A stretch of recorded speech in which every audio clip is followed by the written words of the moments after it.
Good morning and welcome. I'd like to thank you for coming out today. What I wanted to do is just take some time to bring us up to date as to how we got to where we are with the current situation between myself, JetBlue, and Acorn. And in order to do so, I just feel as though it would be good for me to give just a brief timeline as to how we got where we are. And as a Bermudian who has spent approximately the last 20 years in aviation, I understand and I know firsthand how difficult it is for a local Bermudian to create and to have a career in the aviation industry here on island. So back in 2006, when I was offered the job to have a career with JetBlue Airways, I graciously accepted and saw it as a dream come true. Now, approximately 6 months ago, I was contacted by a Mr. Robert Land, who is the head of governmental affairs for JetBlue Airways. And Mr. Land informed me that the company was receiving pressure from Acorn as a result of my parliamentary speeches, my town halls against the airport redevelopment. And after this conversation, I immediately reached out to my manager, Mr. Herbert Siggins, and informed him of what Mr. Land had just told me. And Mr. Siggins responded, "I need to tread lightly and exercise caution as to what I say in the political arena." Shortly after that, my manager went to New York to have a meeting with Robin Hayes, the CEO of JetBlue, Mr. Land, and a delegation from the Bermuda government, led by the Honorable Premier. On his return, I was surprised that my manager raised questions concerning a charitable donation in the context of tickets which I made in JetBlue's name to a local charity approximately 11 months prior. Next thing I knew, a lady from HR flew on island. We had a conversation, and at the end of that conversation, I was suspended and summarily terminated on April 6th. That's it.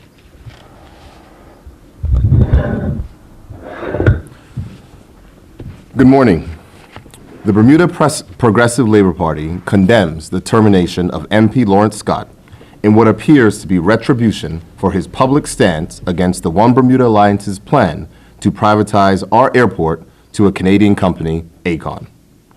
It was not so long ago that Bermudians faced having their mortgages pulled, being fired, blackballed, or subjected to various forms of economic terrorism for freely expressing their views on the public affairs of our country. It was not so long ago that companies and individuals used their power and influence to destroy their political opponents. And while many thought those days ended in 1998, it is becoming increasingly apparent under the OBA those days are here yet again. The fact that MP Scott was targeted at his place of work due to his stance against the privatization of our airport is a clear violation of his constitutional and human rights. It is intolerable that Acorn, a Canadian company, could be allowed to wield such power in 21st century Bermuda. It must also give Bermudians pause that the OBA has chosen to partner with Acorn, a company that thinks it is okay to silence their critics by pressuring their employers. This is the same company that sends people to local town halls and tries to get questions planted in local press conferences. This is the behavior of a company that the One Bermuda Alliance want to run our airport for 30 years. The Progressive Labor Party unreservedly condemns this unjust targeting of MP Lawrence Scott, and we will continue to stand by him as he seeks full legal redress.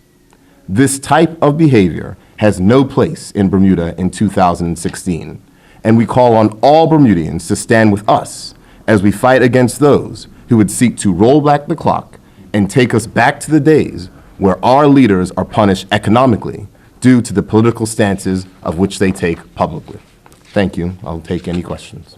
Mr. Berg, we reached out to both Acorn when we first broke this story and JetBlue for comment on these allegations. They never responded. If, as Mr. Scott said, he was advised by a senior manager at JetBlue that he was, in fact, that the company was in fact advised by Acorn that they need to, Mr. Scott needs to tone down, about my words, the rhetoric with regard to the airport. Why wouldn't that individual then come forward and confirm or deny this?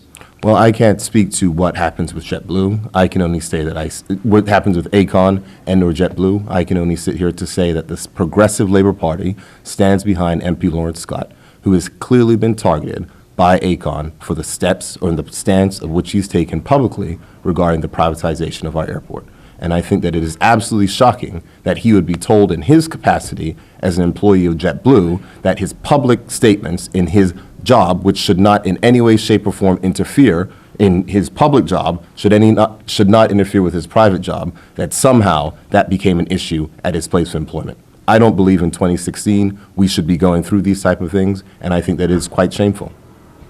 Are you able to say, Mr. Scott, what the allegation is? When we first approached you about what they claim or the reason for you being suspended and subsequently dismissed by JetBlue, we were told that there was action that was not in accordance with company guidelines in terms of dealing with charities.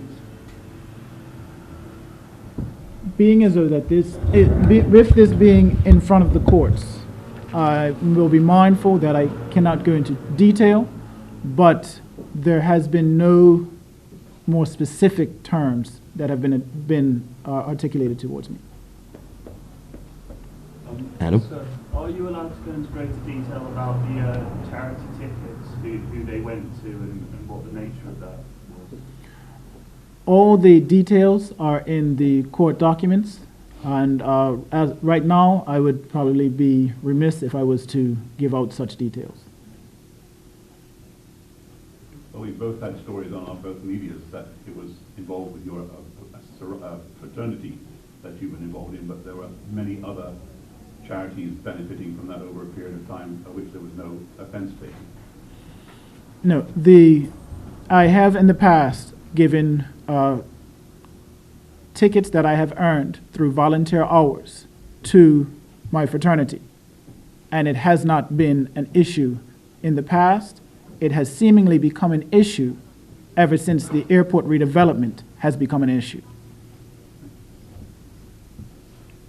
Any other questions? Yeah. Have you reached out to, has the PLP reached out to the government, to the ODA with regard to this situation? I can say that no, we have not yet reached out to the One Bermuda Alliance on this situation. So that's the answer. Why not, if you're that concerned about it? Well, it would seem as though and I think that, Gary, it's very clear that the government knows where they're going with Aecon. The government knows what they're intending to do. What started as a project where with the airport revenues were supposed to pay for a bridge and a new airport has now turned into a project where we are subsidizing Aecon to the tunes of hundreds of millions of dollars over the time. When we're talking about no payroll tax, no customs duties, paying their electricity for 30 years. It's a deal that the One Bermuda Alliance, for whatever reason, are desperate to put forward. But this is also a company that we can see does not have any issue in playing targets with people's economic well-being and lives due to the public stances which they may take in something that may compromise a profit of which they tend to make. That is the same company that's planning to come to Bermuda and to run our airport for 30 years. So I'm hoping, seeing that we know that we don't get a lot of traction when speaking with the One Bermuda Alliance about Aecon, that the people of this country will be mindful about who the One Bermuda Alliance plans to give our airport to. Remember, trying to plant questions in media, trying to make sure that they send people to various town hall meetings. This is not the type of behavior that a company who's going to be trusted with our most precious asset should have. Scott, how concerned are you? Obviously, this has been an issue you've been terminated from your current job. How concerned are you for your future prospects, having this hanging over your reputation? Well, for me, I feel as though, and as others have said, that I've paid the ultimate sacrifice with my job and my career. But what is most important to me, and why I am standing here today, and I'm not backing down, and I'm making sure that this is heard and this is known, is because I don't want this to happen to anybody else. We cannot go back to the days where someone's voice, someone's opinion, is going to be silenced because it does not agree with their employer. For that Bermudian back in in past generations that had their mortgages called in, for that Bermudian that was summarily fired, that cannot happen again.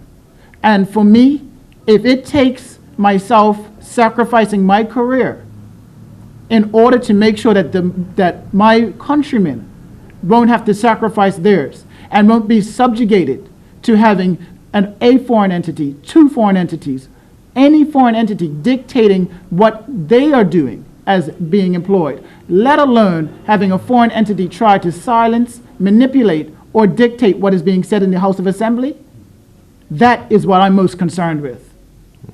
We understand that you have applied for other jobs relating to the airport, but have so far been, from what I was told, you were promised these jobs, that it was almost a guarantee that you would have had another job that you applied for, airport-related job. But since this incident, that has not in fact materialized? That is correct. I have put out applications with other aviation-related industries, and there was when I initially put my application out there, it was favorable. I have yet to hear back from those departments and from those entities, which goes to show that for me, with my specialized training and education, that the opportunities are limited, and they probably have, by what it seemingly is, have disappeared. But what I would prefer disappears is the actions of those that like to try to silence people, manipulate people to do what they want them to do, and using and holding their employment opportunities or their income at ransom.